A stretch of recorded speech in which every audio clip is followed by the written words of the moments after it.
नमस्कार मित्रों, धर्म मीमांसा में आप सबका स्वागत है।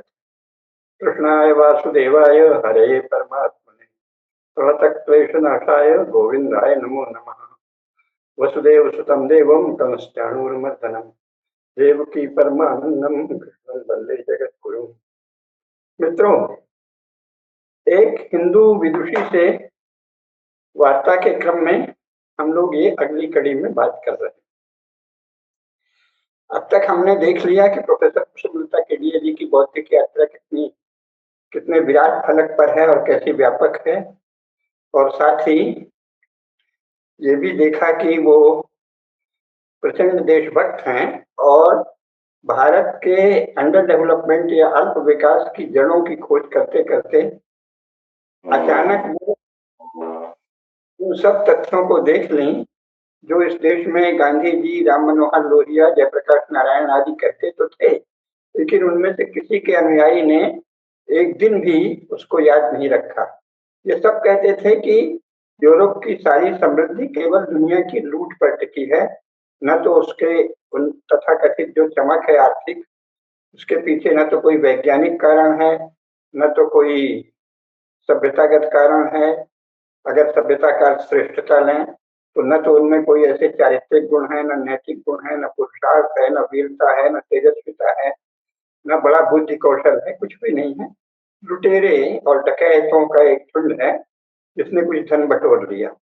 लेकिन ये लोहिया ने कह दिया, गांधी ने भी बीच बीच में कहा, जेपी ने भी बाद में कहा 56 के बाद, लेकिन उनमें से किसी के अनुयायी कभी ये कहते नहीं देखे जाते। और भारत के राजनेता तो सर्वसम्मति से इस समय यूरोप के जो मौजूदा ढांचे हैं आर्थिक, राजनीतिक आदि, उसको शायद वो हमारे सतयुग से भी ऊंचा कुछ मानते हैं, है ना। मतलब भगवान राम के समय में जो था उससे भी श्रेष्ठ अगर कुछ है तो मॉडर्न यूरोप है, और हम वही बनाएंगे। बना पाए या न बना पाए उसकी कुछ तो नकल करेंगे। उस नकल की कल्पना से ही प्रभु जी कहते हैं भारत के नेता कि चलो हम जो संसार का सबसे इनकी बुद्धि के अनुसार भगवान राम के समय से भी उन्नत कोई दशा है, क्या कहा जाए मूर्खों को, तो कहते हैं हमने उसकी इतनी भी नकल की तो बड़े महान हैं। तो ऐसी दशा में केडिया जी ने जब देखा कि अरे इनकी असलियत तो ये है जो ये लोग कभी कभी कहते थे लोहिया, गांधी, जेपी, वो तो पूर्ण सत्य है और इनके चेले तो कुछ जानते ही नहीं। तो उन्होंने तथ्य लिखा, रूट्स ऑफ अंडर डेवलपमेंट। फिर यूरोप इतना क्रूर, इतना गया गुजरा, इतना बुद्धि से अपेक्षाकृत मंद और नीति से शून्य क्यों है, तो उसकी खोज उन्होंने किया। तो फिर उनको रिलीजन को समझना जरूरी लगा। रिलीजन का अंग्रेजी में और यूरोपीय भाषाओं में एक ही अर्थ होता है, क्रिश्चियनिटी। रिलीजन का और कोई अर्थ नहीं होता। मार्क्स ने जब कहा रिलीजन तो उसका मतलब था क्रिश्चियनिटी। नीत्शे ने जब कहा रिलीजन तो उसका मतलब था क्रिश्चियनिटी। यूरोप के सभी लोग जब रिलीजन कहते हैं तो क्रिश्चियनिटी कहते हैं। भारत के ये महामूर्ख तो रिलीजन को धर्म कहते हैं। तो खैर, तब इन्होंने कहा दृष्टि दोष तो विकल्प कहते, जो उस समय राष्ट्रीय स्वयंसेवक संघ के तत्कालीन सरसंघचालक और बाद में सरसंघचालक जो हुए वो दोनों रज्जू भैया और सुदर्शन जी अत्यंत प्रभावित हुए। डॉक्टर मुरली मनोहर जोशी, नानाजी देशमुख अतिशय प्रभावित हुए और उन्होंने उसकी हजारों प्रतियां संघ के स्वयंसेवकों को, कार्यकर्ताओं को बांटी और केडिया जी का भाषण कराया। लेकिन दृष्टि दोष जहां का तहां।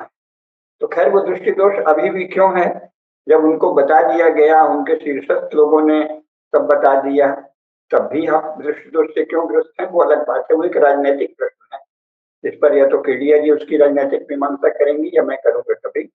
लेकिन अभी जो जिसे कहते हैं कच्चा माल कह लीजिए आप विद्या के संदर्भ में, या डाटा कह लीजिए, तथ्य क्या है। जिस यूरोप से इतने महिमान्वित हैं, जवाहरलाल नेहरू से लेकर नरेंद्र मोदी तक इतना मुक्त है विकास के लिए, वो विकास कितना हाल का है, एक कितना उसके पीछे की जो स्थिति है उसका सत्य क्या है, ये पहले जानना आवश्यक है। निष्कर्ष बाद में निकलते रहेंगे। तथ्य स्वयं भी बहुत से निष्कर्ष देते हैं।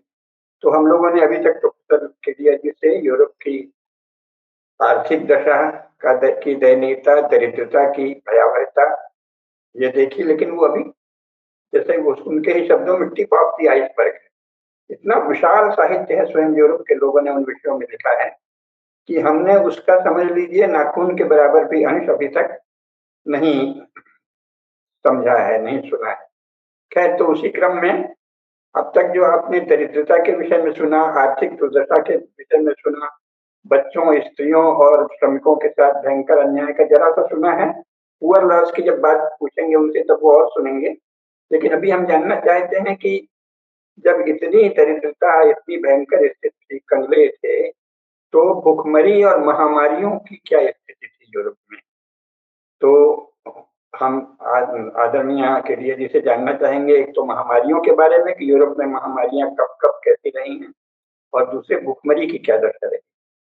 तो हम सादर आमंत्रित करते हैं अंतर्राष्ट्रीय विकास अर्थशास्त्री और महान देशभक्त प्रोफेसर कुसुम लता केडिया। केडिया जी नमस्ते।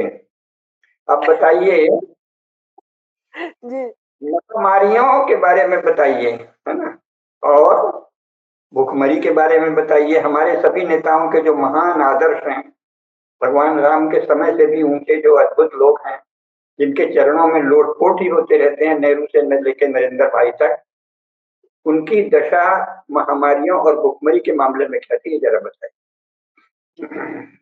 तो आपने अभी प्रारंभ में प्रस्तावना में जो कहा उसमें मैं दो एक छोटा-छोटा टिप्पणी कर रही हूँ। 1984 में मैंने रूट्स ऑफ अंडर डेवलपमेंट लिखना शुरू कर दिया था। तब मेरी आयु 30 साल थी। यानी उसके 3-4 साल पहले से दिमाग में बनने लग गया था। 1987 में तो पुस्तक छप गई थी। 1988 में इसके दुनिया भर में डेवलपमेंट इकोनॉमिक्स के क्षेत्र में रिव्यूज छप चुके थे। इस लेखन का जेपी लोहिया से कोई लेना देना नहीं था। मेरा उनके लेखन से कोई परिचय नहीं था। गांधी के लेखन से परिचय था, लेकिन इन विषयों पर कुछ नहीं। हिंद स्वराज टाइप चीजें एक 26-27 साल की लड़की 50 साल पहले एक आदर्शवादी लड़की जैसे पढ़ती है वैसे पढ़ा था। ये मेरी खोज मूलतः थी बीए में, यानी सन 1971 और 72 में। एक 3 विषय मैं बीए में पढ़ती थी, इंग्लिश लिटरेचर, भूगोल और अर्थशास्त्र। भूगोल में एक पर्चा था थ्री सदर्न कॉन्टिनेंट्स, 3 दक्षिणी महाद्वीप। उसमें आता था उसमें एशिया को भी मुझे याद है रहता था, जो याद आ रहा है। तो उस समय जो मैंने पढ़ा, तो भूगोल से जो पढ़ा कि ट्रॉपिकल कंट्रीज हर मायने में समृद्ध हैं, उर्वर हैं, उत्पादक हैं, बहुत सारी बातें हैं। और ये जो ट्रॉपिकल के ऊपर वाला है, सब ट्रॉपिकल, जिसको ठंडे मुल्क कहते हैं, ये सब प्रकार से हीन है। मेरी तलाश, मेरी खोज वहां से शुरू हुई जी, ठीक बात। कि अगर इतना समृद्धि है तो इसको गरीब क्यों कह रहे हो। हाँ हाँ, ये बहुत अच्छा। बीए में जो पढ़ रहे थे हम, उसकी खोज, और फिर एमए किया, फिर पीएचडी की, बीच में आईएएस के लिए इतिहास पढ़ा। हाँ, तो जो पीएचडी मैंने की 75 से 84 में जमा हो गई थी वो थीसिस। लंबा कारण था, वो विवाह शादी टूटना, यहाँ वहां वहां वहां जाना आना, ये सबके कारण। तो मैंने बताया था इस अवधि में मैंने कितना विस्तार से पढ़ा था। दैट हैड इन्फॉर्म एक बात। और दूसरी बात कि जहां बीमारी है वहां महामारी होगी। और यूरोप के बारे में एक चीज मैं पढ़ के सुना दूं। जैसे उन लोग का हर बात में मक्का मदीना होता है, तो अर्थशास्त्र में आंकड़ों का कुरान, भगवत गीता तो नहीं कहेंगे, कुरान। इसमें अभी मैंने निशान लगाया है, पुस्तक का नाम बता दीजिए। अभी बता रही। हाँ, ये पुस्तक है एंगस मेडिसन की। मेडिसन जो मतलब मैड का सन, पागल का बेटा। ये वर्ल्ड इकोनॉमी इन लोग का कुरान है, इकोनॉमिक्स वालों का। तो इस कुरान में लिखा है पृष्ठ संख्या 47, जी और अध्याय क्या है? अध्याय है, मैं मूलतः अर्थशास्त्र वाली हूँ ना, इसलिए ये सब समझ पाती हूँ। द जी जी contours of chapter 1, the contours of world development. जी इसका पार्ट 2, जीडीपी पर कैपिटा हाँ, का पृष्ठ 47। जी इसको पहले मैं पढ़ रही हूँ धीरे धीरे, और फिर मैं इसकी व्याख्या करूंगी, तो जो कहने जा रही हूँ सब खुल के सामने आ जाएगा। बहुत सुंदर बहुत सुंदर। Kuznets, Simon Kuznets American economic association के प्रेसिडेंट रहे हैं, यानी पैगंबर साहब स्वयं इकोनॉमिक्स में। एक तो यूरोप, यूरोप में अमेरिका, अमेरिका के इकोनॉमिस्ट, उनका एसोसिएशन, उसके प्रेसिडेंट। तो कुजनेट्स महोदय ने और भी जगह जगह लिखा, और मैं बाद में पढ़ूंगी। द एविडेंस नाउ अवेलेबल, ये कुजनेट्स का सहारा लेकर एंगस मेडिसन कह रहा है सन 2000 में। The evidence now available suggests that the transition took place around 1820 rather than in 1760। अब इसका क्या मतलब 1760 1820 का?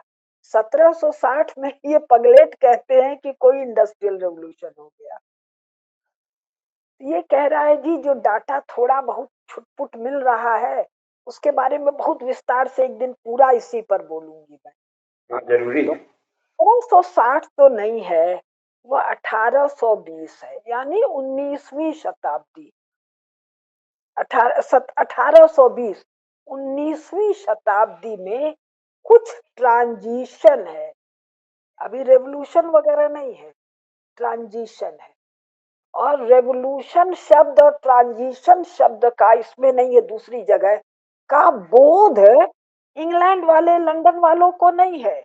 वो तो एक बीमारी, एक भूखमरी, एक नारकी यातना से दूसरी नारकी यातना में ट्रेवल कर रहा है। और पूरा जी यूरोप और United states of America in long slumber, भयंकर ठंड, टट्टी, पेशाब, कीचड़, बरसात, पानी, उसमें सुअर की तरह जी रहे। ये सब पढ़ के सुना दूंगी। जी दूसरी बात कह रहा है, दो तीन वाक्य, एक वाक्य के बाद, work in the past 20 years, यानी 1980 से 2000, on the quantitative history of other West European countries provides further reason for post-dating the transition and modifying the old emphasis on British exceptionalism। इसका हर शब्द महत्वपूर्ण है। 1980 के बाद जो वेस्ट यूरोपियन कंट्रीज, पूरा यूरोप नहीं, रूस फूस नहीं, जापान नहीं, अमेरिका नहीं, कनाडा नहीं, ऑस्ट्रेलिया नहीं, वेस्ट यूरोपियन मतलब स्पेन, पुर्तगाल, इंग्लैंड, फ्रांस, हॉलैंड, मोटा मोटी पांच वेस्ट यूरोपियन। जर्मनी फर्मनी तो थे ही नहीं, 1870 में जर्मनी नाम का देश बनता है। तो जो ये वेस्ट यूरोपियन का जो मिलता है, उससे फर्दर पोस्ट डेटिंग करना पड़ेगा, किसका? ट्रांजिशन का, यानी इंडस्ट्रियल रिवॉल्यूशन 1760, कुजनेट के सहारे 1820, अब रेवोल्यूशन नहीं, ट्रांजिशन। फिर कह रहा है, अब ये लग रहा है 1820 नहीं, ये आगे नहीं कह रहा है, अलग लोगों ने कहा है 1860, 100 साल का धक्का मारा है, और वो भी रेवोल्यूशन 1860 में भी नहीं है, ट्रांजिशन है। मतलब जो कुछ चल रहा है उससे कुछ बदलाव की तरफ कुछ दृष्टिगोचर हो रहा है, और ये सब 100 साल पहले रेवोल्यूशन कर दिए। तो ये मैं बीच में क्यों पढ़ी महामारी और इसके, जो कुछ यूरोप में दिखाई देने से केवल हमारे नेता नहीं पगलाए हैं, हमारे bureaucrats, highly educated policy maker bureaucrats. नेता बेचारा तो विदेश खाली घूमने घामने जाता है। हमारा जुडिशरी, हमारा मीडिया और हमारा एकेडमिया जो वहाँ फुल ब्राइट और कौन कौन से स्कॉलरशिप पर और एक्सचेंज प्रोग्राम में जाता है, और ये जो बकबकाता है बेचारा हमारा नेता सोचता है सब एक सा बकबका रहे हैं, ठीक ही होगा। ठीक तो हाँ, लेकिन नरेंद्र मोदी जी हमारे एक्सेप्शन है और जवाहरलाल नेहरू भी एक्सेप्शन। ये बहुत ज्यादा जानते हैं, लेकिन बहुत ज्यादा जानने के बाद इन लोगों को उनके सामने लल्लू दिखने में कोई खास लज्जा नहीं होती। क्यों नहीं होती है? क्योंकि वो इनके मुंह पर इनको लल्लू नहीं कहते हैं। हाँ जी, हाँ जी, हाँ जी, हाँ जी, हाँ जी। क्यों? वो एक एजेंडा के साथ आए हैं। तो अगर आप हमसे अभिभूत हैं तो आप हमारी बात अधिक मानेंगे, लेकिन ये छपी हुई पुस्तकों से मैं बांच रही हूँ। कभी मैं, एक पुस्तक है मेरे पास लीडरशिप पर उनके ऑब्जर्वेशन, वो फिर बहुत देर से सुनाऊंगी। तो क्या कह रही हूँ, 1860 में ट्रांजिशन दिख रहा है, और अभी बताऊंगी जो कुछ ये दिख रहा है ये 1970 के आसपास का है। 45 में तो हिप हॉप रबल है, 1945 में सेकेंड वर्ल्ड वॉर के बाद चर्चिल का कथन है। 45 के बाद वो आता है मार्शल प्लान, मार्शल प्लान के बाद काम चालू होता है। क्या काम? पहले कुल कबाड़ साफ करना, जो गाजा पट्टी से सफाई हो रही है, कुल सफाई होने के बाद रिकंस्ट्रक्शन। 70 से शुरू होते होते 2000 आते आते 30 साल में हाफ गए।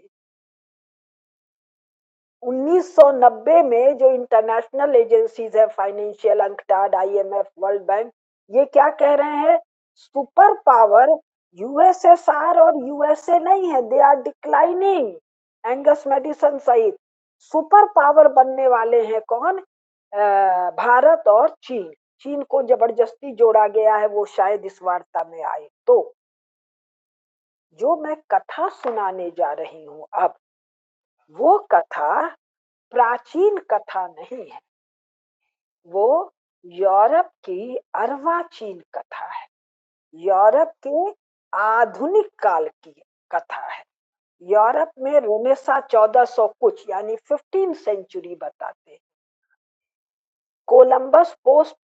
कोलंबस वास्को डिगामा पोस्ट यानी 1492 96 यानी 15वीं शताब्दी बीत गई। 16वीं से मॉडर्न बताते हैं, इनलाइटनमेंट बताते हैं, रिफॉर्मेशन बताते हैं, साइंस से साइंटिफिक टेम्पर बताते हैं। तो जो मैं कथा बताने जा रही हूँ इनका एकदम ताजा टटके समय का, इनके मॉडर्न पीरियड का, इनके साइंस टेक्नोलॉजी राम जाने काहे का। तो मैं अपनी पुस्तक से पढ़ रही हूँ, लेकिन मैंने देखा कि इसमें बहुत थोड़ा दिया गया है, तो आज जी आप जी लोग जी को के कारण मैं मूल पुस्तकें भी निकाल ली हूँ, बाद में इसमें जी। जोड़ दूंगी। तो मैं अभी यही पढ़ रही हूँ,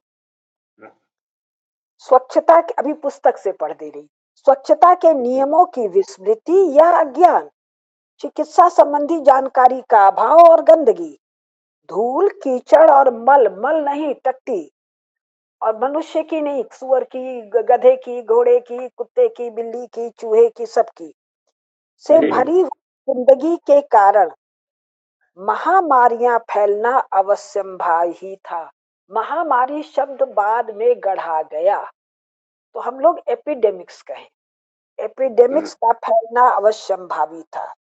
यूरोप में 18वीं, 19वीं और 20वीं शताब्दी के पूर्वार्ध तक,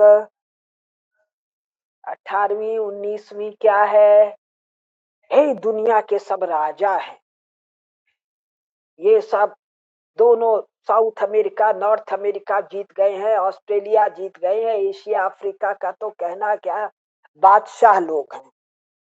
तो यूरोप में 18वीं 19वीं एवं 20वीं शताब्दी के पूर्वार्ध तक भीषण महामारियां फैली।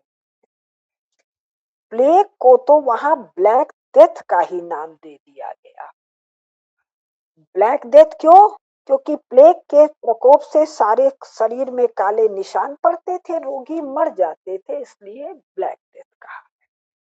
तो 18वीं शती में यानी 1771 में मास्को में लगभग 1 लाख लोग प्लेग में मर गए। अभी 1 लाख लोगों का मरना क्या है? मेरी समझ से 1771 में मास्को की जनसंख्या 10 लाख तो नहीं है, इस मैंने दिया नहीं है, 5-7 लाख होगी। 20% से ज्यादा लोग मर गए। इसके पहले भी 16वीं 17वीं में भीषण प्लेग फैला था, जिसमें 1/3 आबादी मृत्यु की चपेट में आ गई। और मास्को क्या है? भयंकर ठंडा है। हम लोग को ये सब समझाते हैं कि ठंडी जलवायु स्वास्थ्य के लिए योग्य है, गर्म जलवायु गड़बड़ है। अभी मैं पढ़ के सुनाऊंगी आपको। अब फ्रांस की राजधानी पेरिस, वर्साइल, फ्रांस का कल्चर 16वीं 17वीं शताब्दी में मिलकर 200 से अधिक बार प्लेग फैला। कोलंबस भी घूमी आए, वास्को डिगामा भी घूमी आए, रेनेसा भी पूरा हो गया। साइंटिफिक टेम्पर का, लिटरेरी टेम्पर, दुनिया भर के टेम्पर का क्या कहना। 200 साल में 200 से अधिक बार प्लेग फैला, हर साल फैला सीधे सीधे को। वेनिस में भी 16वीं सदी में 1/3 आबादी प्लेग से मर गई। वेनिस में मान लीजिए 50-60 हजार लोग रहे, 20 हजार लोग मर गए, 40 हजार लोग मरगिल्ले से पड़े हैं। लाश उठा के जमीन में गाड़ने का तो सवाल ही नहीं। लाश जहाँ है वहां है, घर पर, सड़क पर, नाली में, जहाँ है तो लाश वहां पड़ी है। वो भी प्लेग की लाश पड़ी है, सड़ रही है, बदबू हो रही है। और जो खा रहा है वो भी मर रहा है, कुत्ता भी मर रहा है, वो भी मरा पड़ा है, गीदड़ भी मरा पड़ा है, सियार भी मरा पड़ा है, भेड़िया भी मरा पड़ा है, लोमड़ी बिल्ली सब मरे पड़े, चूहे टूहे सब मरे पड़े। तो क्या है? एक भयंकर लाश घर की बदबू, इसको ये लोग मियास्मा कहते हैं। एम्स्टरडम में, अरे बाप रे, एम्स्टरडम कहाँ की राजधानी है पंकज जी, मुझे याद नहीं आ रहा है, में 10% लोग मर गए। इटली में 17 लाख लोग मर गए, जो कुल जनसंख्या का 14% है। नेपल्स में 3 लाख, स्पेन में 12.5 लाख, सेविले कोई जगह है, उसकी आधी आबादी 17वीं शताब्दी में प्लेग से मर गई। स्वीडन में 1 लाख, प्रशा में 3 लाख मर गए। हेलसिंकी में 2/3 लोग प्लेग की बढ़ी चले। हेलसिंकी यहाँ तो मैं भी होके आई हूँ, ये वहां पर है, क्या तो फिनलैंड में, याद तो यही आ रहा है। हाँ, एम्स्टर्डम नीदरलैंड का है और आप फिनलैंड गई थी। और ये सब भयंकर ठंडे जगह है, बर्फ जमी रहती है। और ये नालायक समझाते हैं ये सब बहुत स्वास्थ्यवर्धक है। अब एक पुस्तक है ब्रिटिश मेडिकल पॉपुलेशन, इसका लेखक है जोशिया विलियम रसेल। 1948 में ये किताब छपी है। इसने लगा, इसका अनुमान है इंग्लैंड में 24% लोग मर गए, यानी 1 लाख में 25 हजार लोग एक बीमारी से, आगे वर्णन आएगा क्यों मर गए। अब बेचारे भोजन की कमी के कारण उनका क्या बोलते हैं ना, अंडर नरिश्ड थे, उनको न्यूट्रिशियस भोजन नहीं मिलता था। जो भोजन मिलता था, पता नहीं मैंने बताया नहीं है, फिर कभी बताऊंगी। तो देह में कुछ जान नहीं है तो कोई भी इन्फेक्शन आता है तो मर जाते। और ये मरना ऐसे नहीं होता है गोली मार दिया और मर गए, ये उल्टी होती है, बीमारी होती है, तरह तरह के चीज होते हैं, उसके बाद मरते हैं, मरने के बाद सड़ते रहते हैं। ब्रिटिश पादरियों के रजिस्टर में मरने वाले पादरियों की संख्या अंकित थी, जिससे रसेल ने हिसाब लगाया कि 30 से 40% ब्रिटिश पादरी विगत शताब्दी में प्लेग से मरे। अब ये पादरी कौन है? पादरी इंग्लैंड का या पूरे यूरोप का सबसे प्रिविलेज्ड क्लास है, सबसे अधिक ठीक से खाता पीता है, सबसे अधिक ठीक से रहता है। इसका 30 से 40% मर गया, तो बाकी कितना मरा? अब एक और लेखक है फिलिप जिगलर, उसने 1969 70 के एक साल पहले अपने पुस्तक में लिखा कि इंग्लैंड में कुल जनसंख्या का 1/3 लोग प्लेग से मरे होंगे। सब अनुमान चल रहा है। अनुमान क्यों चल रहा है? कोई जनसंख्या की गणना थोड़े होती थी। न टैक्स लगता था कि टैक्स के लिए हेड्स और हाउसेस गिने जाए। सुन के माथा घूम जाएगा। भारत में कब से गणना हो रही है? तो सब अनुमान लगाएंगे। फिर 1996 में एक और पुस्तक आई जेरेमी गोल्डबर्ग की, उसने लिखा लगभग 45% लोग इंग्लैंड में प्लेग से मर गए। एक और पुस्तक आई ओले जार्गन बेनेडिक्टो की 2004 में, उसने लिखा 20वीं शताब्दी के उत्तरार्ध में इंग्लैंड की जनसंख्या 60 लाख थी। इंग्लैंड मतलब ब्रिटेन में इंग्लैंड, वेल्स, आयरलैंड और एक क्या है, स्कॉटलैंड, 4 है। तो इंग्लैंड की संख्या 20वीं शताब्दी की, ये कुछ गलत लग रहा, 20वीं नहीं है, ये पहले की बात है, जिसमें से 37.5 लाख लोग मिल गए, यानी 50 यानी 62% लोग। 19वीं या होगा, 19। हाँ, गलत हो ये गया। ये गलत हो गया। 19वीं नहीं है, ये 17वीं 18वीं होगा। इसको हाँ, चेक तो कर वो लूँ, चेक कंपोजिंग कर में लूँ, गलत हो गया। हाँ चेक हाँ, कर लूँ। तो यानी पहले कह रहे हैं 25-20%, और 20 साल बाद किताब आ रही है 30-40%, और किताब आ रही है, और 2004 में जो किताब आ रही है वो। अब मैंने पुस्तक उठा ली एंगस मेडिसन की, क्योंकि मेरी वाली पुस्तक में बहुत थोड़ा सा आंकड़ा है। अब इसमें एंगस मेडिसन क्या कह रहा है? चोटा, एक होता है चोर।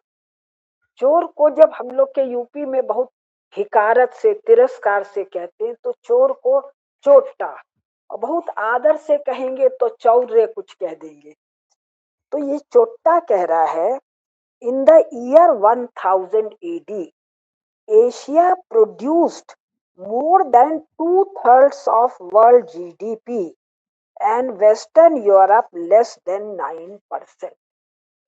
एशिया 50% से ज्यादा, मैंने आंकड़े जोड़े हैं, 64% से 73% तक है, सब जोड़ा है मैंने बैठ के, और वेस्टर्न यूरोप 9%। तो जो हालत सन 1000 में है, ये 1000 कह रहा है, वही हालत 11वीं 12वीं 13वीं 14वीं 15वीं, अब वास्को डिगामा कोलंबस 16वीं 17वीं 18वीं, ना 19वीं 19वीं तक एशिया का जीडीपी, यानी मोटा मोटा भारत का जीडीपी, कौन सा भारत, सांस्कृतिक भारत नहीं, राजनैतिक भारत का जीडीपी अकेले विश्व जीडीपी के इसी के आंकड़े के अनुसार 50 से 60% है। इस पर मैंने कई भाषण दिए हैं, यूट्यूब पर अवेलेबल है, धर्म मीमांसा में पुनः कर दूंगी। अब सुनिए, अब ये जो कह रहा है कंटूर्स ऑफ वर्ल्ड डेवलपमेंट, इसमें जीडीपी और पर कैपिटा जीडीपी कैलकुलेट करेगा, इसलिए पॉपुलेशन का अंदाज बैठा रहा है। हर चीज गेस्टिमेट है, कंजेक्चर है। क्यों? आंकड़े तो कहीं है ही नहीं। कब तक? 18वीं शताब्दी के नहीं है, 19वीं के नहीं है, 20वीं के नहीं। वो किताब मेरे हाथ में नहीं है, मैं पेज नंबर बता दूंगी। साइमन कुजनेट कहता है, इन 1960s data were manufactured, extrapolation and interpolation in past centuries। तो अब until the 19th century Modi ji, उनके ब्यूरोक्रेट, संघ का विदेश विभाग श्याम परांडे जी, सुनिए, until the 19th century यानी 1899, क्या है 19th सेंचुरी, 1899 नहीं, 1900, 19th सेंचुरी है। Population growth was repeatedly interrupted by crisis of varying frequency and severity. These were of three main types: hunger crisis due to harvest failure, waves of infectious disease, or war. These different types of casualty were of course interactive in varying degree। कितना simple academic language. क्या कह रहा है, 19वीं शताब्दी तक population growth, जनसंख्या का जो ग्रोथ है बार बार कट जा रहा है, रप्चर है। वैरिंग फ्रीक्वेंसी और डेंसिटी के तीन कारणों से भूखमरी, अकाल। भूखमरी अकाल का कारण लिख रहा है, हार्वेस्ट फेलियर।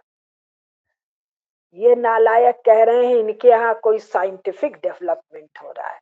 19वीं शताब्दी तक ढंग से खेती करने का शऊर एंगस मेडिसन कह रहा है वेस्टर्न यूरोप वालों को नहीं है, यानी Spain, Portugal, England, France, Holland, 5 थे जो दुनिया में निकल के कॉलोनी 19वीं शताब्दी तक बना चुके। इनके लोग चारों तरफ से सामान लूट के आ रहा है, फिर भी खाए बिना मर जा रहे हैं। क्यों? अनाज अभी बड़ी मात्रा में जहाज में लद के नहीं आ रहा है। अब इसको पढ़ने का ढंग हम बता रहे हैं, अनाज क्यों लद के नहीं आ रहा है? इतना टनेज का शिपिंग नहीं है यूरोप के पास। जो टनेज है शिपिंग का, उसमें बाकी वो सामान आ रहा है जिसको इधर उधर इंटरपोर्ट ट्रेड, यानी एक बंदरगाह से दूसरे, दूसरे से तीसरे, तीसरे से चौथे पर सामान बेच के मुनाफा कमाते हैं। ये मुनाफा अनाज के रूप में कन्वर्ट नहीं हो रहा है, और शिपिंग का इतना टनेज नहीं है कि जिस पर तुम राज कर रहे हो वहां से अनाज ले आओ। ये कैपेसिटी आती है 20वीं शताब्दी। 20वीं शताब्दी के उत्तरार्ध में ये भूखे रहे बिना मरना धीरे धीरे कम होता है। अब hunger crisis due to harvest failure, import नहीं हो पा रहा है ग्रीन का। और ये क्या कह रहे हैं, बाप रे कितना बड़ा इंडस्ट्रियल जायंट, सारी दुनिया में सरप्लस अनाज है। ये 19वीं शताब्दी तक अनाज इंपोर्ट करके या उठा के या चोरी डकैती करके नहीं ला पा रहे हैं। दूसरा, वेव्स ऑफ इन्फेक्शियस डिजीज, 19वीं शताब्दी तक यानी 1899 1900 तक महामारियां, जो मेडिकल फैसिलिटी नील बटा सन्नाटा। 1860-64 का मैंने रोसे चाइल्ड का बताया है, गुदा में एक फुंसी खुजली कर करके नासूर इलाज नहीं, मर गया। बाकी तो गिनती में नहीं। उनके सर्जन और डॉक्टर की कहानी ये बताते हैं, और उनके एलोपैथी को मोदी जी सहित भारत देश पर थोप चुके हैं। और आयुष मंत्रालय थोड़ा सा होम्योपैथी, थोड़ा सा आयुर्वेद भी इस एलोपैथी के साथ। क्यों? ये पुस्तक बांचने की खोपड़ी और दम नहीं है। ये पुस्तक 25 साल से छपी पड़ी है, कुरान है, लेकिन ब्यूरोक्रेट को भी जैसे हम आपको समझा रहे हैं पढ़ के समझ में नहीं आता है। तीसरा, वार। 19वीं शताब्दी के अंत तक इंग्लैंड, यूरोप में आपसी मार काट इतना भयंकर है, जनसंख्या कम होता, 100 200 500 नहीं, लाखों लाखों मर जाते हैं। और केवल 19वीं में नहीं, 20वीं में 2 लड़ाई और दुनिया भर का इंटर वॉर पीरियड और 45 के बाद कोल्ड वॉर, लाखों नहीं करोड़ों में लोग मरे हैं। हाँ, और फिर कह रहा है these different types of causality were of course interactive, एक दूसरे पर काम कर रहे हैं। अब आगे, as European countries operated much nearer to subsistence levels, ये भूख सबसिस्टेंस लेवल को साधारण भाषा में भूखमरी के लेवल में, बिलो पावर्टी लाइन, भारत का बिलो पावर्टी लाइन भूखमरी में नहीं है, नहीं था।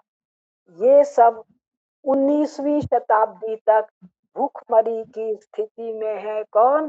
दुनिया के बादशाह, जिनसे खेती किसानी सीखने भारत के मंत्री और ब्यूरोक्रेट जा रहे हैं। As European countries operated much nearer to subsistence level, और ध्यान दीजिए, मैं ये एंगस मेडिसन से पढ़ रही हूँ, मक्का, मदीना और कुरान। हाँ, in the past than is now the case with poor transport and storage facilities, harvest failures could create big spikes in mortality। ध्यान से सुनिए, 19वीं शताब्दी तक अनाज के भंडारण की, क्या कह रहा है, with poor storage facility and transport, with poor transport facility, माने कहीं अनाज सब जगह तो एक साथ नहीं, हार्वेस्ट फेलियर होता है, कहीं फेलियर नहीं भी हुआ, सरप्लस है भी, तो उसको ले जाने का नो जुगाड़। कब तक? 19वीं। इसका अर्थ सड़क, व्हील्ड ट्रैफिक, व्हील्ड ट्रैफिक के नाम पर घोड़ा गाड़ी, और थोड़ा बहुत कहीं कहीं भैंसा गाड़ी, लेकिन व्हील ट्रैफिक को हार्ड सरफेस चाहिए, जिसको रोड कहते हैं। मेटेलिक छोड़िए जी, हार्ड सरफेस। हार्ड सरफेस का रोड इतना इतना 500 जगह है, 10 किलोमीटर, 8 किलोमीटर। 19वीं शताब्दी तक खोज के देखिए यूरोप में मेटेलिक रोड कितने हैं। स्वयं लंदन में कितना किलोमीटर सड़क है, वो मेटेलिक है या पत्थर के टुकड़ों को जमा दिया गया, जिस पर गाड़ी उछल उछल के चलती।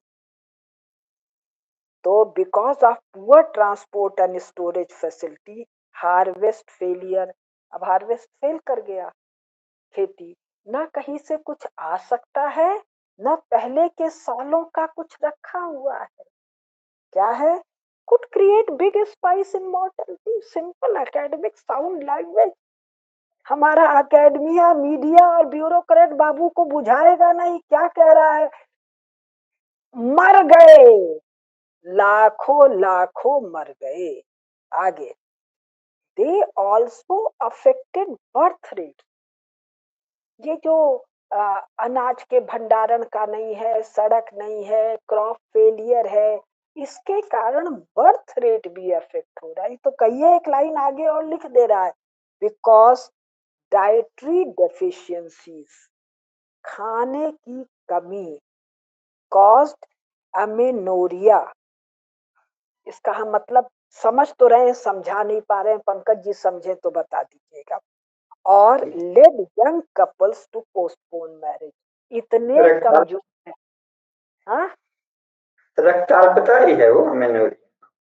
मतलब इतने कमजोर हैं, सेक्सुअल एक्ट संभव नहीं है, विवाह पोस्टपोन्ड है। ये नहीं है कि बच्चा देर से करना इसलिए विवाह देर से। सेक्सुअल एक्ट का सामर्थ्य नहीं है। कब तक? 19वीं शताब्दी तक। यूरोप का लड़का लड़की 20, 22, 24 साल तक मरगिल्ला है, हड्डी हड्डी दिख रही है। काहे? भोजन कौन कह नहीं। रहा है? Angus medicine. आगे सुनिए। A major instance of this type of crisis was the potato famine। हम सब लोगों ने पोटैटो फेमिन सुना है। पोटैटो फेमिन क्या है? अच्छा पहले पढ़ दो। Which doubled the normal death rate in Ireland over the 6 years 1846 से 51। 1846 से 51 क्या है भैया जी? भारत में ईस्ट इंडिया कंपनी, ब्रिटिश राज का 100 साल। और यही 100 साल है यूनियन जैक, ब्रिटेन का झंडा पूरी दुनिया में फहरा रहा है। कौन लिखता है? लल्लू कम्युनिस्ट, दाढ़ी वाला मियाँ, और इन दोनों का शिष्य राष्ट्रीय स्वयंसेवक संघ। तो ये क्या कह रहा है? 1846-51 में आयरलैंड, आयरलैंड क्या है? ग्रेट ब्रिटेन है। चार मिलके ग्रेट ब्रिटेन यूनाइटेड किंगडम बनते हैं। तो ग्रेट ब्रिटेन में जो नॉर्मल डेथ रेट है वो डबल हो गया। तो कितने मरे वो आंकड़ा और जगह है, हाँ दिया है। एक्सेस डेथ पर nearly 1 million, 10 lakh. 10 lakh normal थे, 10 लाख एक्सेस हो गया, 20 लाख आदमी मर गए। आयरलैंड में कुल प्राणी कितने थे भैया? ये यहाँ नहीं, हाँ दिया है। और अबाउट 12% ऑफ 1845 पॉपुलेशन। कुल क्या पोटैटो फेमिन है? वो अनाज फनाज तो है ये नहीं, मांस फांस है ये नहीं, सूप टूप है ये नहीं। कहा है? आलू बोए थे जमीन के भीतर, जब भूख लगता है खोदते हैं, और जहाँ आग जला के हाथ उठ तापते हैं या कमरा उमरा गर्म करते हैं, उसी में आलू डाल के भून लेते हैं। इतना बड़ा बड़ा आलू होता है, आधा आधा किलो का। हम भी खाए थे, गए थे तो हमारे यहाँ कहा जाता है, बड़ा एक स्पेशल डिश है, पोटैटो विद जैकेट। क्या है? छिलका सहित आलू, यानी डाला अनाज में, निकाला झाड़ा झूड़ा खाया। वो जो जैकेट है उसमें इतना गजब न्यूट्रिशन है भाई। तो वो आलू जो था उसमें कोई रोग बीमारी लग गया, ले भैया, रोग बीमारी लगा, 10 मिलियन, 10 लाख, 1 मिलियन, 10 लाख ऐसे मरते थे, 10 लाख और मर गए। आयरलैंड में पोटैटो फेमिन हुआ, ग्रेट ब्रिटेन। लेकिन स्कॉटलैंड, वेल्स, इंग्लैंड, और सब लाश वहीं पर। भारत कोनो अनाज नहीं गया। क्यों? Shipping tonnage. अब ये जो मैं बोल रही हूँ समझा समझा के, बड़का बड़का ब्यूरोक्रेट मीडिया अकेडमिया के पल्ले ना पड़ेगा। टनेज फनेज क्या है, शिपिंग का झंझट क्या है। अब रिकरिंग एपिसोड्स, ये मैं पढ़ रही हूँ पृष्ठ संख्या 36। जयराज जी ये पन्नों का फोटो लेके लगा दीजिएगा। और 33, पहला 33 था, 2 पन्ने में ग्राफ है, अब 36। Recurrent episodes of infectious diseases caused major surges in mortality. The worst was plague, which wiped out a third of European population in the 6th century and again in the 14th. The The second plague lingered for centuries. सैकड़ों साल तक plague रहा Europe में। हमारे bureaucrat media academy एक बार आया था। Finally dying out in England in 1665। 17वीं शताब्दी में इंग्लैंड में गया, 300 साल चला। फ्रांस में 1720-21 में, 18वीं शताब्दी 400 साल तक इनके यहाँ प्लेग चलता रहा। हाँ, आश्चर्य बहुत डिटेल है, वो मैं छोड़ रही। आप सुनिए, वो सब 32% गया, 33 गया, इतना गया, उतना गया, सब छोड़ रही हूँ। द प्लेग डिसअपियर्ड 1665, 1720-21 में प्लेग चला। The plague disappeared but many other lethal diseases remained. lethal मतलब प्राणलेवा। वो कौन सा खा ले, सल्फास खा लेते हैं ना, मर जाता है। Sulphas type lethal. क्या क्या लीथल? कॉलेरा, मुंह से उल्टी, नीचे से टट्टी, ये कैसे लीथल है भाई? वहां लीथल है जय जय सीताराम।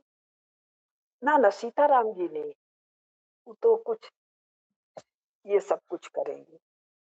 डिफ्थेरिया, डिफ्थेरिया कोई तरह का हमको लगता है छाती का कफ का बीमारी है। डिसेंट्री, पतला दस्त होना, वो तो अभी तक इनके यहाँ पतला दस्त का मामला। पेचिस, इन्फ्लुएंजा, वही कफ उफ का। मीजल्स, दुनिया भर की माता। Small pox, tuberculosis, typhus and typhoid, ये सब थे। अच्छा, अब इसको भी छोड़ रहे हैं। फिर कह रहा है ये सब बीमारियां, diseases declined sharply in western Europe in late 19th and in the 20th century. 20वीं शताब्दी में। फिर कह रहा, हाउएवर डेथ्स सर्ज्ड अगेन। 19वीं 20वीं में खत्म हुआ, लेकिन साहब 20वीं में फिर हो गया। क्या हो गया? Global influenza epidemic of 1918-19। First world war में जितने मरे, सड़ सड़ कर मरे, गोली खा खा के नहीं मरे। वो ट्रेंच वॉरफेयर, खंदकों का जो लड़ाई था, उसमें सड़ सड़ के मर गए। जितने मरे, कटे, घायल हुए, उससे ज्यादा इन्फ्लुएंजा में मर गए। अब the new threat from AIDS seems to have been contained in group A country. अभी भी मुक्ति नहीं है। अब ये एड की बात कर रहा है सन 2000 तक। Until the 20th century. अब इसमें इसको भी छोड़ दे, वो बता रहा है कि ये बहुत बढ़ चलता रहा। फिर ये कह रहा है, ऑल्दो, जो सबसे खास बात, although the city dwellers had higher incomes. 20वीं शताब्दी 1901 से 1999। Although city dwellers had higher income. भाई 20वीं शताब्दी में तो बादशाह थे ये लोग, तो बादशाह में जो शहर में था उसका इनकम यद्यपि ज्यादा था। And better organise food market, दुकान उकान भी थी, सामान खरीदा जा सकता था, देन रूरल एरिया। ध्यान दीजिए, 20वीं शताब्दी में गांव में आमदनी कम, मार्केट नहीं जहां से सामान खरीद सके। Their mortality rates were distinctly higher. 20वीं शताब्दी में भोजन की उपलब्धता के बावजूद वेस्टर्न यूरोप के नगरों के हायर इनकम ग्रुप की मॉर्टेलिटी हाई है। Poor sanitary condition, no medical facility. अब इसमें बहुत सा दिया है। The big city was a reservoir of infection with poor sanitation, most lethal in its impact on infants and recent immigrants. और इस भीषण गरीबी के कारण भाग भाग कर जा रहे हैं कहाँ? यूरोप, अमेरिका, कनाडा और ऑस्ट्रेलिया। वहां वर्णन है कि जब ये जहाज से उतरते हैं तो इनको 40 दिन घुसने नहीं देते। इतने कंगले, मैले, कुचैले, गंदे, मरगिल्ले, इनको बाहर रोक के क्वारंटाइन 40 दिन का, नहला धुला साफ के जो ठीक ठाक है, कई को वहीं धक्का दे के मार दिया, कुछ को डिपोट किया, उसको भी रास्ते में पटक दिया, कहाँ ले जाएगा, तब वहां घुसने दिया। और बताएंगे ये कब तक चला है, 1960 तक। अब फिर ध्यान दीजिए, over the long run in the centuries before 1820, 19th आ गया, there was a slow increase in agricultural productivity and improvements in food availability. Slow, भूख, भूख में मुंह में एक कौरा, hunger crisis became less frequent or severe. हाँ, दूसरा, substitution of wine, beer and tea for contaminated water. 20वीं शताब्दी में गंदे पानी की जगह ये लोग शराब पी रहे हैं और चाय। यानी 20वीं शताब्दी में लंदन में वो टट्टी वाला पानी बताए थे ना हम आपको, साफ ही पीने को नहीं है।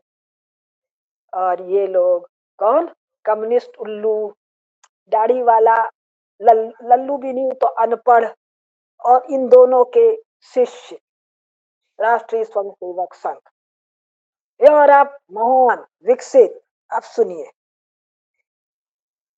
और सुनाऊं कि बंद करूं? सुना दीजिए थोड़ा और। अच्छा सुनिए, बीच बीच में जो लंबा अंग्रेजी का पेज आए थोड़ी हिंदी बता दीजिए, जैसे अभी आया था ना कि नवजात शिशु बुरी तरह मर रहे हैं हाँ इन्फेक्शन हाँ, से, गंदगी से, छोटे छोटे बच्चे ज्यादातर मर जा रहे हैं। हाँ वो तो पहले भी बता। और जो हाँ बच्चे मर रहे हैं उनको मतलब जमीन में गाड़ नहीं रहे हैं, हाँ, वैसे ही फेंक दे रहे हैं। फेंक भी नहीं रहे, बोरी में हाँ, भर के रख ले रहे हैं। वर्णन सुना देंगे। अरे बाप लंदन रे। में बोरी में भर रहे हैं, क्यों? जब 20 ठो हो जाएगा बोरी तो कंधा पर लाद के ले जाएंगे, कोई नदी में फेंकिया। अरे राम। चर्च जो है वो कह रहा है बैप्टाइज तो हुआ ही नहीं, ये तो नरक में जाएगा, इसको कब्रिस्तान में कैसे जाने। सब बचवा सब फेंकाएगा, आधा तो बोरिये में सड़ जाएगा। अब अरे बोरी में जो सड़ेगा उसको चूहा खाएगा, अरे बिल्ली खाएगी, कुत्ता खाएगा, और दुनिया भर का जो जानवर वो सब घूमता है, नेवला फेवला, वहां क्या क्या है वो सब खाएगा, फिर फेंक देगा, उससे कितना बीमारी फैलेगा। अब सुनिए, the relatively densely populated agrarian civilisation of Mexico and Peru, जहां जहां भाई लोग गए, पूरा दोनों अमेरिका, इसमें तो जरा सा दिया है, दोनों अमेरिका अफ्रीका, यहाँ पर densely populated agrarian civilization quickly destroyed, खत्म। क्यों? Inadvertent introduction of European disease, smallpox, measle, influenza, typhus, 3/4 of them perish. कभी हिंदी बात बताइए। अच्छा मतलब कि मतलब इन लोगों की बीमारी से। आप बता दीजिए ना। हाँ, ये यूरोपियन लोग जो जा रहे थे वो जितना इन्फेक्शन रोगों का संक्रमण ले जा रहे थे, उससे वहां के उन्नत लोग जो अपेक्षाकृत अच्छी खेती खाते पीते समाज थे वो भी मरने लगे। इन्होंने अपनी उन्नत बीमारी फैला, अपने लोग बीमारियां फैला। फैला के हाँ खत्म। अच्छा, हाँ। अब इसको एक सुन लीजिए। हम्म। हाँ, अब ये कह रहा है, since 1820 the US population, America, had grown a good deal faster than that of Western Europe. तेजी से बढ़ा। क्यों? यहाँ से सब कंगले वहां पहुंच रहे हैं। Immigration to United States has continued at a high level. अगर यूरोप को खाने को होता तो मरगिल्ले अटलांटिक कैसे क्रॉस करते?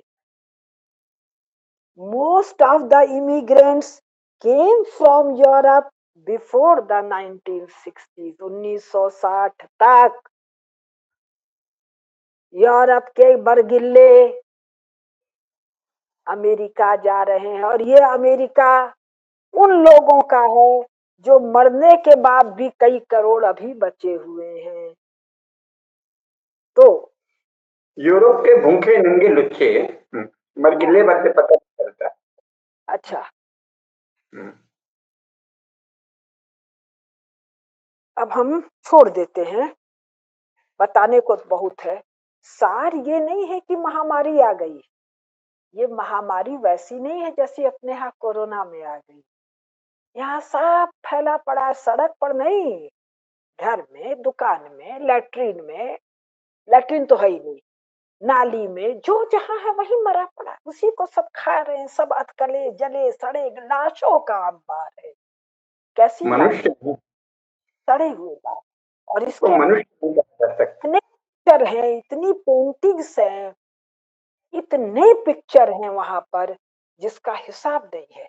यूरोप का मनुष्य मृत्यु के नाम से कांपता है, और उसका कांपना उचित है।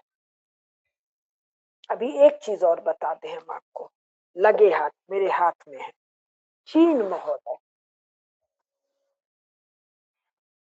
ये मेरे हाथ में किताब है पीटर फ्रैंकोपेन की the earth transform an untold history. इतनी मोटी किताब है, बांचने में कचूमर निकल जाता है। तो हमारे ब्यूरोक्रेट लोग को हम पेज संख्या बता रहे हैं। लिटिल आइस एज, एक नन्हा सा आइस एज आता है, लिटिल आइस एज, जो अभी फिर आ रहा है। क्या होगा वो उसका अंदाज है। पेज संख्या 392 किसके बारे में बात कर रहे हैं? चीन के। चीन में ठंड से लोग कैसे मर गए?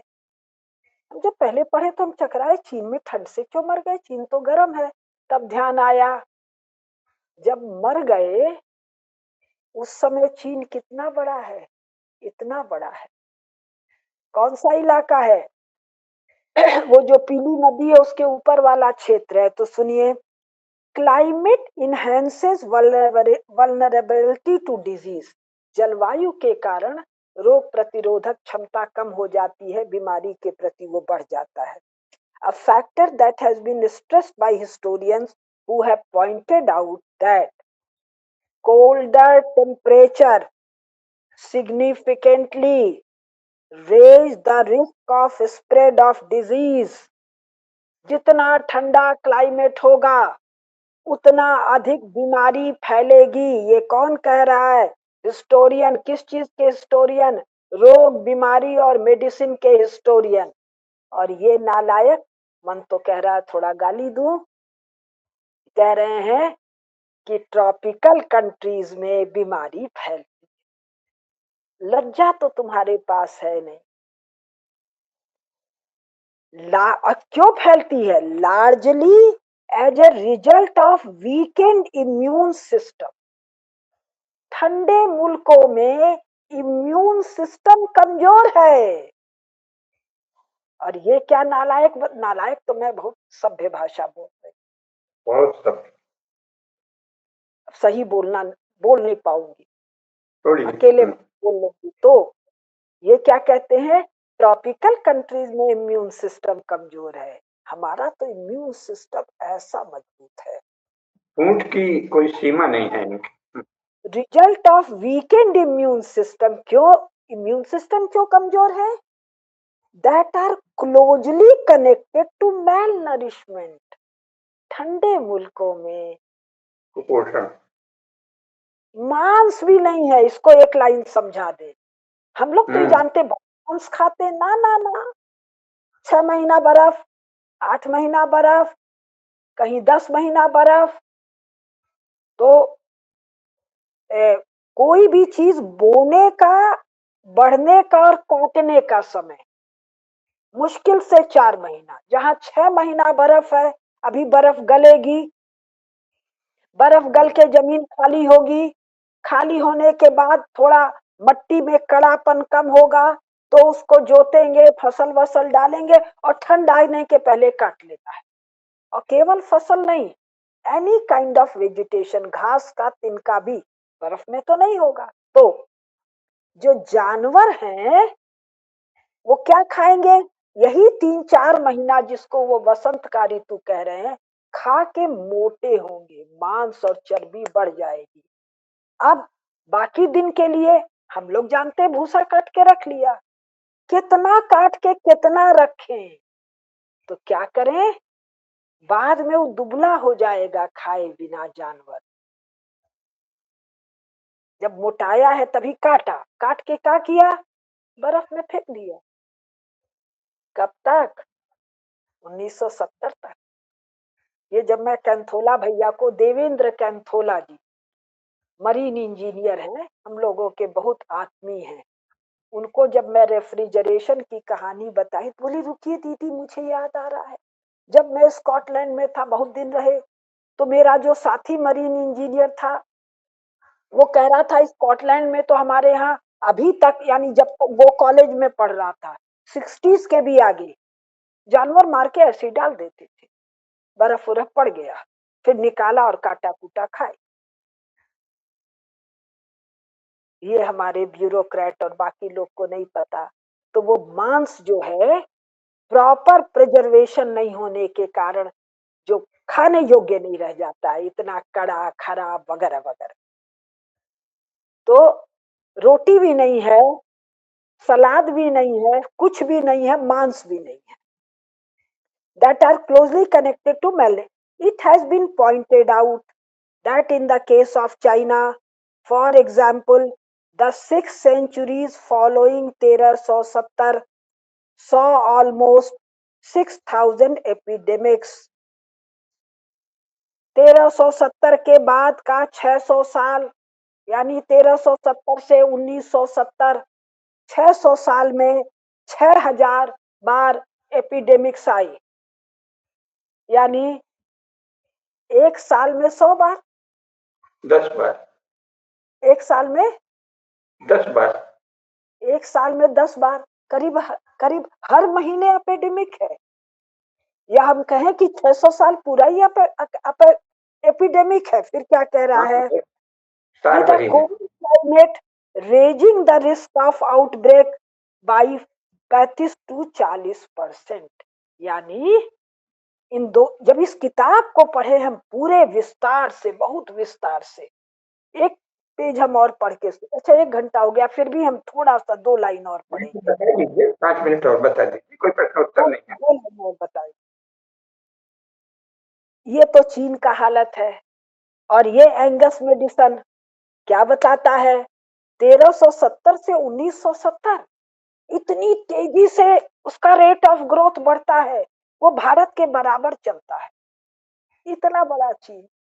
और यहाँ साफ साफ लिखा है कि लगातार एपिडेमिक है, मार काट है, बाकी चीजें फिर बताएं। अब एक और, यूरोप, पृष्ठ संख्या 394, इसको हम हिंदी में पढ़ भी रहे हैं, अंग्रेजी में नहीं बोल रहे हैं, इसका सार संक्षेप हिंदी में।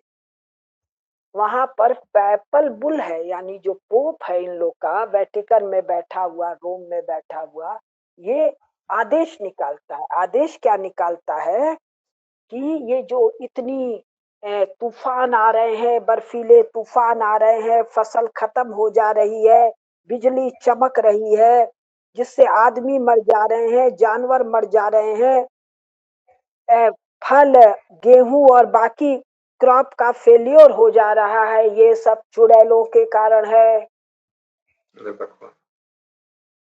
Mini ice age, little ice age, उसी समय का बता रहे हैं। तो क्या कर रहे हैं?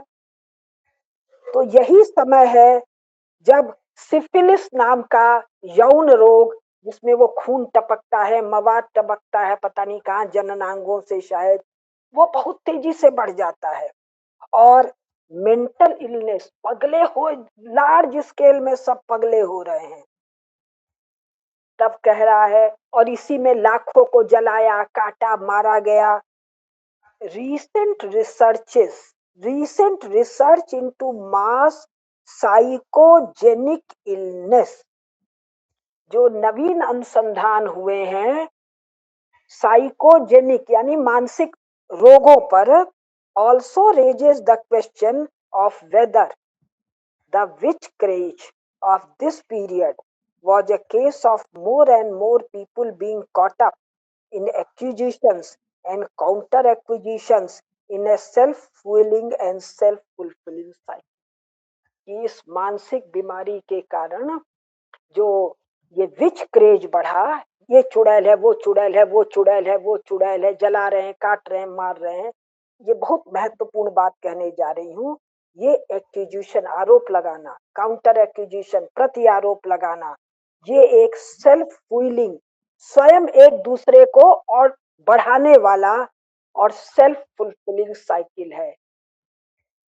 हमारे प्रधानमंत्री जी प्रधान सेवक का यूजीसी मैनुअल, आरोप, काउंटर आरोप, self फुलिंग and self fulfilling cycle of what, which hunting. इसी चर्च के ये लोग पट्टे हैं।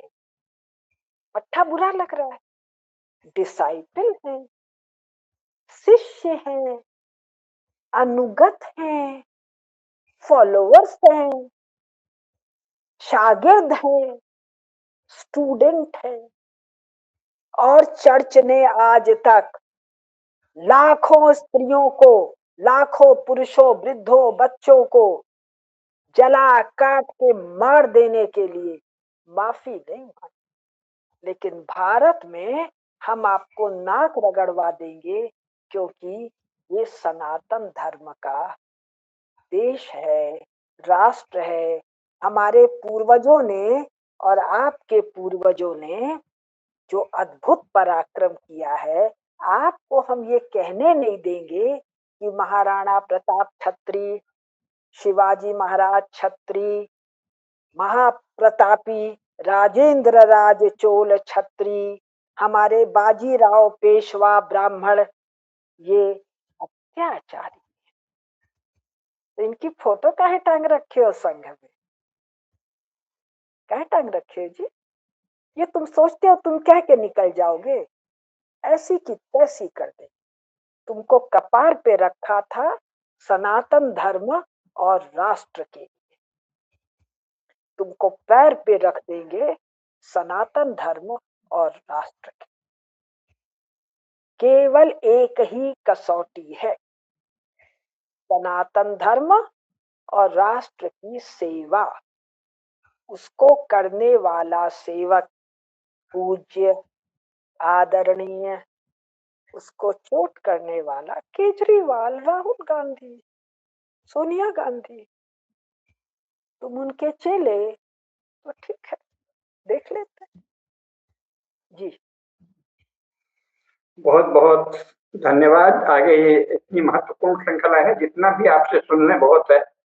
चाहिए तो ये कि साल भर ये श्रृंखला चलती रहे। तो हमको लगता है हम कुछ चलाएंगे इसको काफी कई महीने, क्योंकि ये जो तथ्य है ये भारत में किसी को भी ध्यान में नहीं। और एक आध दो वाक्य किसी ने कह दिया, गांधी लोहिया या किसी ने, तो आपने उसको नहीं पढ़ा, उससे कोई फर्क नहीं पड़ता, क्योंकि जो जिन्होंने वही वही रटा है वो उससे क्या निकाले। एक वाक्य जो हवा में गूंजता है, तथ्य तो आप दे रहे हैं। तो जो लोग देशभक्त हैं वो अगर आपको सुने, और चेला ही बनना है तो आप ही के चेले बन जाए हम लोग। लेकिन चर्च के घिनौने पादरियों के दुष्ट और नृशंस नीच लोगों के चेले तो नहीं बने। ठीक है, आज कह रही हूँ, जिनका पुण्य होगा वो इस ज्ञान को ग्रहण करने वाले शिष्य होंगे। इस ज्ञान पात्र थोड़ी पालेगा, इसकी पात्रता भी आएगी जो भगवान का भक्त होगा, जिसने सत्कर्म किया होगा। मैंने 50-55 साल जो मेहनत किया आप भी जानते हैं। बिल्कुल। तो आज यहीं रुकते हैं। आपका ज्ञान सचमुच बहुत ही विशाल है, और उसको हम लोग अधिक से अधिक अपने धर्म मीमांसा यूट्यूब चैनल के द्वारा प्रसारित करने का विनम्र प्रयास करेंगे। बहुत बहुत आभार। धर्म की जय हो, अधर्म का नाश हो, प्राणियों में सद्भावना हो, विश्व का कल्याण हो। नमः पार्वती पतये, हर हर महादेव।